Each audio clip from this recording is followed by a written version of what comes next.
Hey everybody, welcome back to the Words of Life Daily Bible Reading. Today's day 73, and today we're reading Job 22, 23, and 24, followed by 1 Corinthians chapter 8. Let's hop right in. The book of Job, chapter 22. Then Eliphaz the Temanite answered and said, Can a man be profitable to God? Surely he who is wise is profitable to himself. Is it any pleasure to the Almighty if you are in the right, or is it gain to him if you make your ways blameless? Is it for your fear of him that he reproves you and enters into judgment with you? Is it not your evil abundant? There is no end to your iniquities. For you have exacted pledges of your brothers for nothing, and stripped the naked of their clothing. You've given no water to the weary to drink, and you have withheld bread from the hungry. The man with power possessed the land, and the favored man lived in it.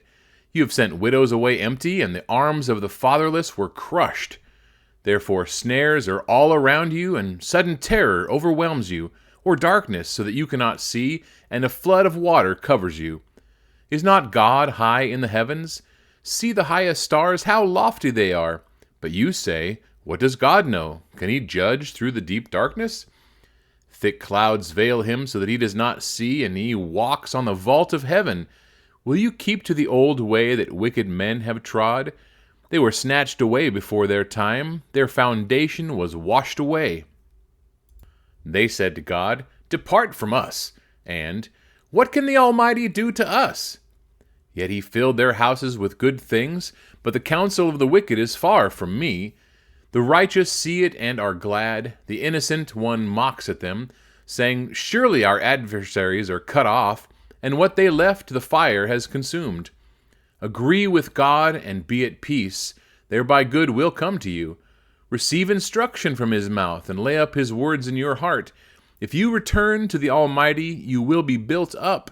If you remove injustice far from your tents, if you lay gold in the dust, and gold of Ophir among the stones of the torrent bed, then the Almighty will be your gold and your precious silver. For then you will delight yourself in the Almighty, and lift up your face to God.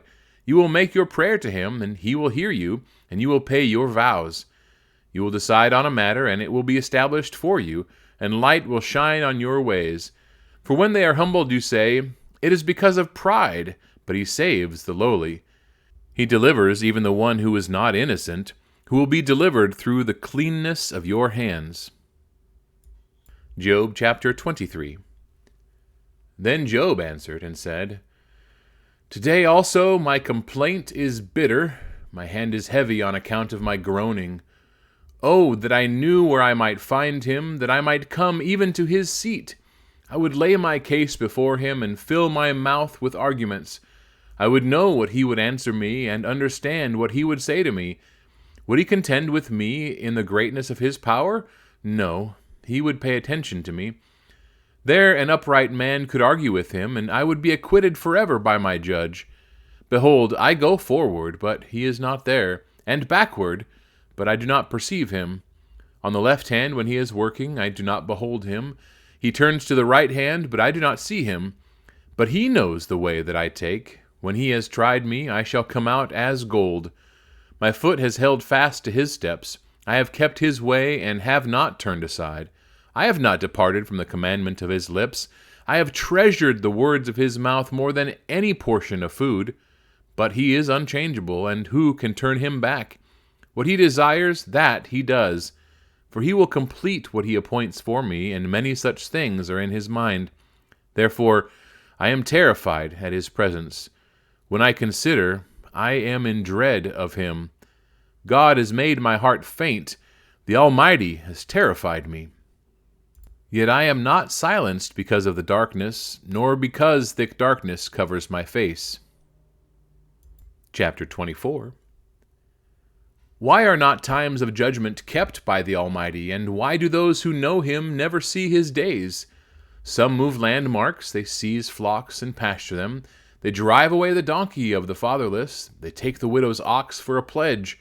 They thrust the poor off the road. The poor of the earth all hide themselves. Behold, like wild donkeys in the desert, the poor go out to their toil, seeking game. The wasteland yields food for their children. They gather their fodder in the field, and they glean in the vineyard of the wicked man. They lie all night naked without clothing, and have no covering in the cold.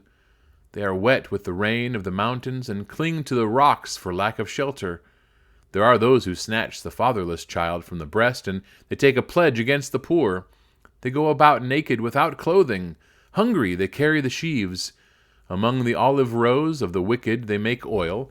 They tread the winepresses, but suffer thirst. From out of the city the dying groan, and the soul of the wounded cries for help. Yet God charges no one with wrong. There are those who rebel against the light, who are not acquainted with its ways, and do not stay in its paths. The murderer rises before its light, that he may kill the poor and needy, and in the night he is like a thief. The eye of the adulterer also waits for the twilight, saying, No eye will see me, and he veils his face. In the dark they dig through houses. By day they shut themselves up. They do not know the light. For deep darkness is morning to all of them, for they are friends with the terrors of deep darkness. You say, Swift are they on the face of the waters. Their portion is cursed in the land. No treader turns toward their vineyards. Drought and heat snatch away the snow waters. So does Sheol those who have sinned. The womb forgets them. The worm finds them sweet. They are no longer remembered, so wickedness is broken like a tree. They wrong the barren, childless woman, and do no good to the widow. Yet God prolongs the life of the mighty by his power. They rise up when they despair of life. He gives them security, and they are supported, and his eyes are upon their ways. They are exalted a little while, and then are gone.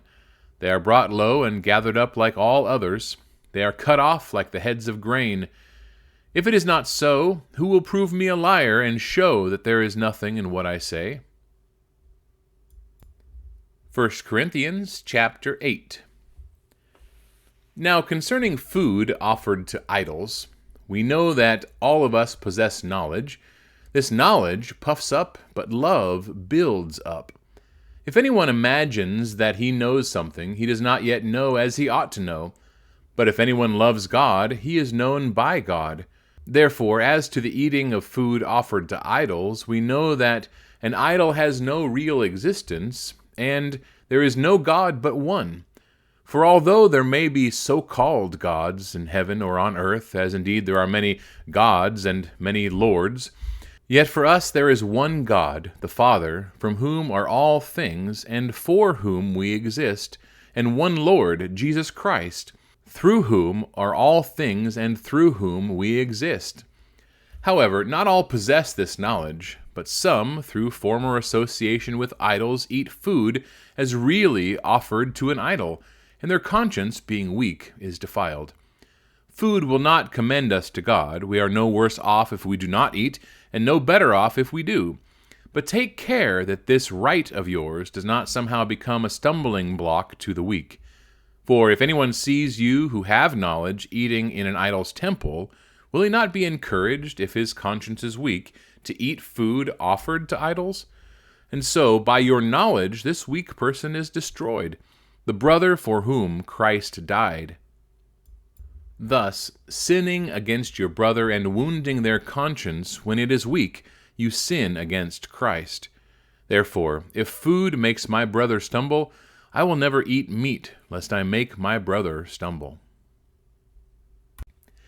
And that concludes our reading for today. Thank you so much for dedicating yourself to reading the Lord's Word today. What do you think about the conversation that keeps seemingly to rise in temper, perhaps, with Job and his friends? Do you think any of those accusations they're throwing his way are valid, or are they just making stuff up? I don't know. I know that Job is vindicated at the end, so stay with me. We're going to read all this thing. It's going to be a great ending. And 1 Corinthians chapter 8 is a chapter that has a lot of daily application for us today as Christians, especially when dealing with one another. My biggest soapboxy comment for today's culture is that we tend not to spend enough time with our brethren to really know one another, to know their weaknesses, to know their struggles, so that we can know what to avoid to help our brothers out by not being a stumbling block. So consider that as your daily affirmation to make a goal to get to know your brethren a lot better so that you can grow together and strengthen one another and build each other up like we're called to do. Thanks so much, everybody. God bless, and we'll see you tomorrow.